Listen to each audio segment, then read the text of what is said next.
Hello everyone, this is the 8th class history 5th chapter. In our previous videos, we read about the 1857 rebellion, how the people started a rebellion against the Britishers. Many of the kings, subedars, jamidars, sepoys and the local people also, they became against of the Britishers and they have started a rebellion which uprooted the Britishers. They got the idea of the Indian powers.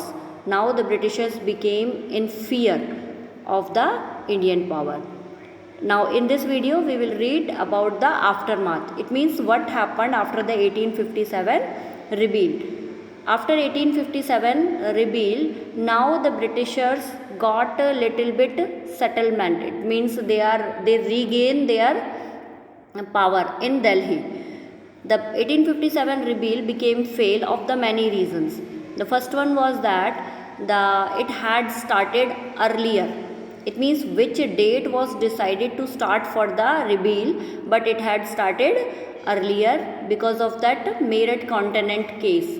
In Meerut Cantonment, the sepoys got the cartridge which has opened by mouth before loading into the rifle, and it has mixed with the pigs and the cows fat in it, so they refused to use it. As this news reached to the different continent, the sepoys of the different continent also, they refused to use these cartridges, and as this news spread to the different places, the people started rebel, but it had not started at a time.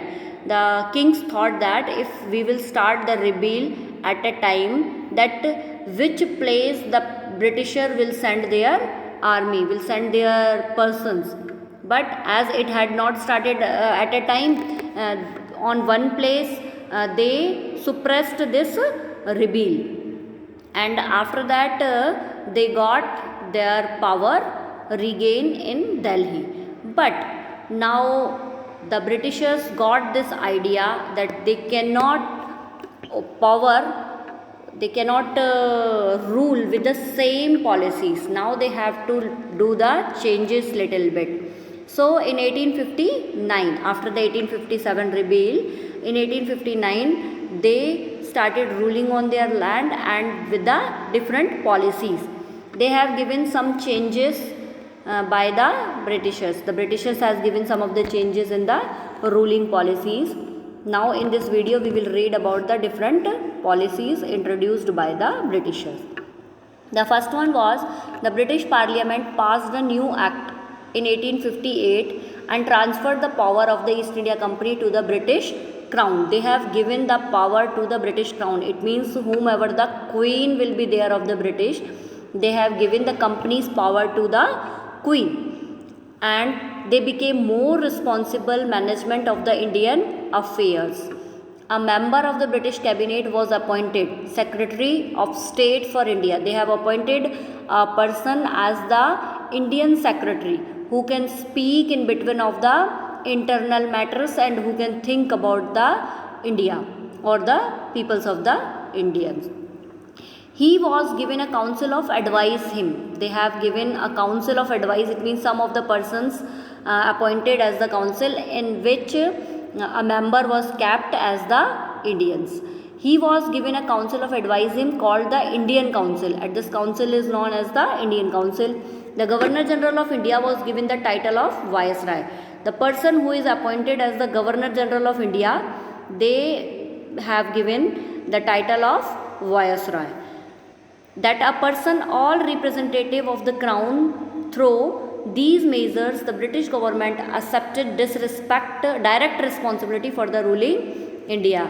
As the appointed of the secretary, they have given the direct ruling policy of the Indians. It means the secretary got the power that they can directly speak to the British governments in favor of the Indians.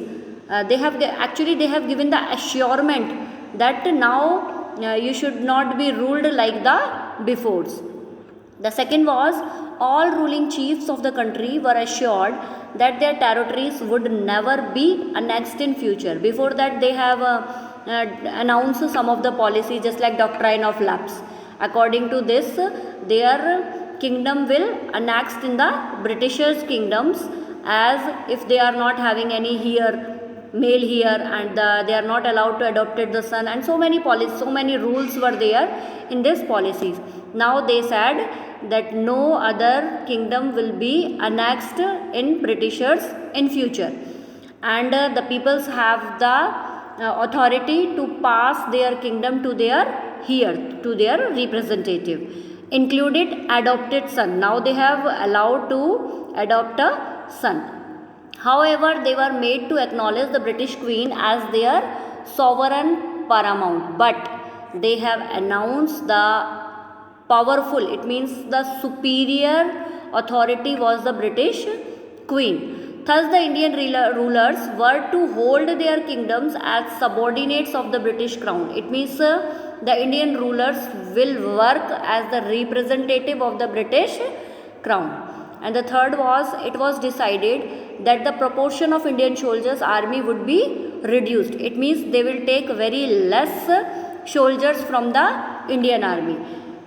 More people they will increased from the Britisher soldiers. If there will be less soldiers from the Indians, then they need not have any fear for the rebel. And they said this also, that from Awadh, Bihar, Central India, South India, they will not appoint any of the soldiers, because they got this, that many of the soldiers took part in the rebel. So they said, from these part we will not appoint any of the soldiers.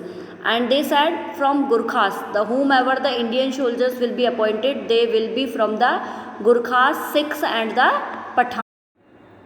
Fourth, the land and property of Muslim was confiscated on a large scale, and they were treated with suspicion and hostility. What they observe, they have snatched the Muslim property on a large scale. It means Muslim properties has annexed earlier in a large scale. So they believed that they are the responsible of this rebellion in a big way.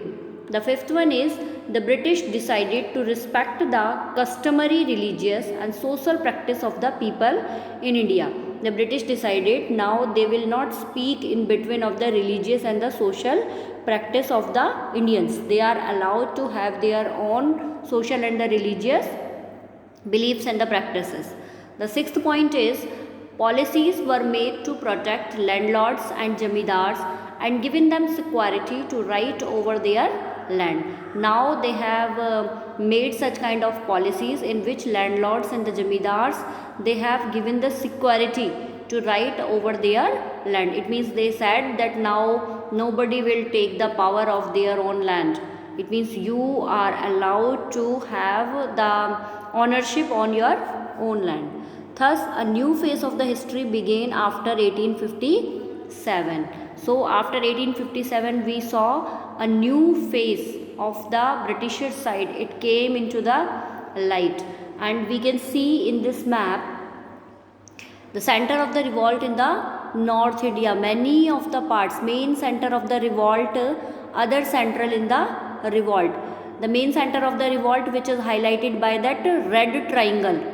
It was so much highlighted for this rebellion, and the black triangle where it is shown, it is the other centers of the revolt. It was not highlighted a lot, but it reached mostly in the full of India.